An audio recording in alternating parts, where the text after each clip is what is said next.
the Montreal Canadiens, and you'd mentioned a little while before, when we were talking about Ottawa breaking the glass ceiling into the top four, the Canadiens didn't crack the top four, but they did manage to make the playoffs. Their first appearance in the postseason since making the 2021 Stanley Cup Final. That was the back end of the COVID era where they fell to the Tampa Bay Lightning. They get into the playoffs, lost to Washington in 5 games, but I thought what we saw from the Canadiens last year and the energy of that franchise being rejuvenated and making that push towards the playoffs was, I think, heartening for any hockey fan out there that loves the tradition and the history of the Montreal Canadiens. No, if you love the original 6, and take a look right here, the original 6, there it is. If you love the original 6, it was great to see the Montreal Canadiens back in the playoffs. You can't get any more rabid fans than you're going to find in La Belle Province supporting the Habs. And it was really good to see them get back into the playoff picture. The biggest news that the Canadiens made, perhaps, was a trade with the New York Islanders acquiring Noah Dobson in exchange for Emil Heineman and the 16th and 17th picks in the 2025 draft.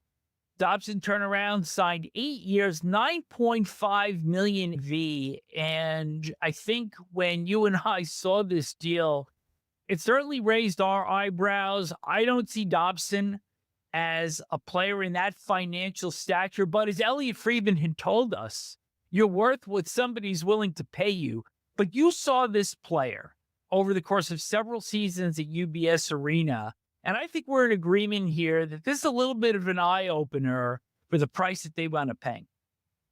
I find it stunning that you would, think that this is a franchise defenseman, because if you're paying him 9.5, he better be a franchise player for you. And does a franchise player last year in 71 games, and he's an offensive player, he's a minus 16 and 39 points in 71 games. The year before, 79 games, he had 70 points. Okay, that's a good year. The year before that, he had 78 games. He had 49 points. The year before, 51. I just don't see him at this level that the Montreal Canadiens must see him at. And boy, oh boy, how far is $9.5 million US going to go in Canada? That's like making 12 or 13 Canadian. Correct me if I'm wrong, but I didn't even hear you talk about his defensive side of the game, which left a little bit to be desired also. No, it leaves a lot to be desired, and it often does, though, with power play, offensively skilled defensemen. I can tell you one thing on a positive. Noah Dobson has a shot that's a rocket. He can shoot from the point. He can score from the point. But he is defensively is a liability at times, and he's not Dennis Potvin. Well, just to draw an analogy to another Islander. So we'll see. We'll see what Marty St. Louis can get out of him in Montreal. And am I wrong? And is he better? And is he even better getting away from the Islanders?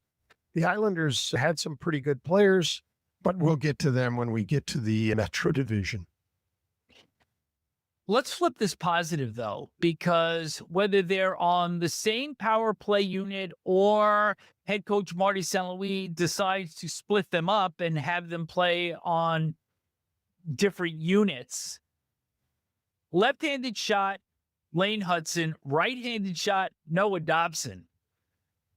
That's a pretty formidable backline on a power play if they wind up playing together on a first unit.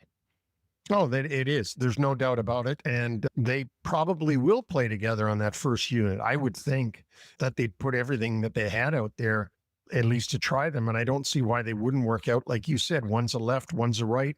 Seems to be perfect. And so see, Dobson, there's no doubt he's a power play player. He can shoot the puck like a rocket, but he can fall asleep on you as well.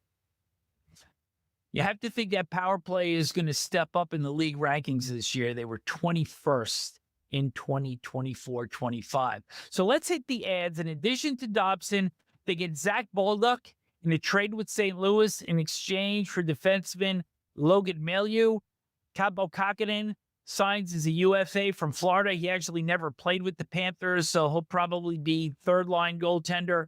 Sammy Blais signs as a UFA, didn't play at all last season in the NHL, did play for Abbotsford in the American Hockey League. That's the Canucks affiliate that won the Calder Cup.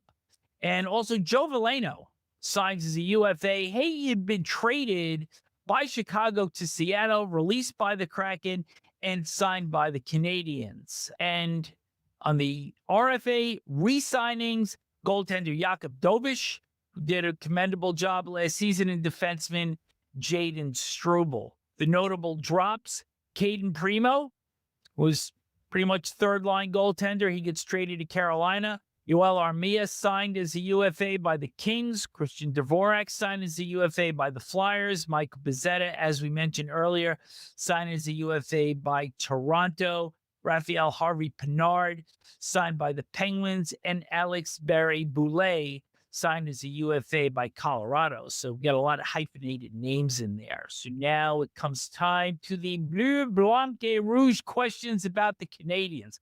I love your work as creative director on the show. Oh boy, I love the silly little things like this.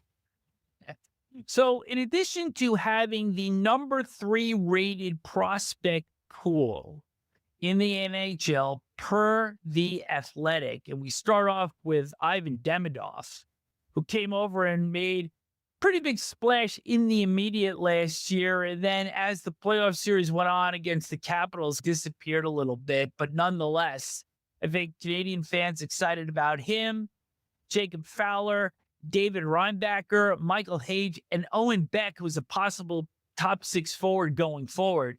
You bring any of those players into the lineup with Nick Suzuki, who had a career year, 30 goals, 59 assists as their captain.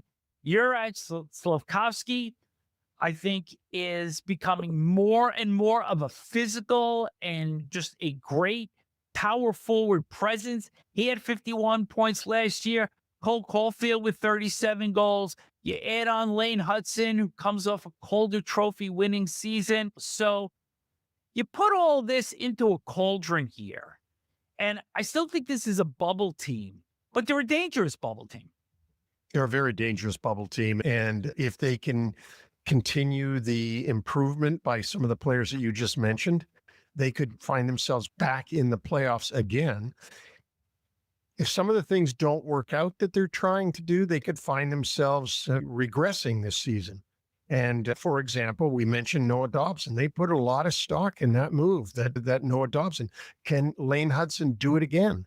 Can he play just as well as a sophomore as he did as a freshman? They're going to have to continue improvement. It's not going to be easy again. It never is. But the New York Rangers are going to want to be back in the playoffs again. The Boston Bruins are going to want to be back in the playoffs again, just to name 2.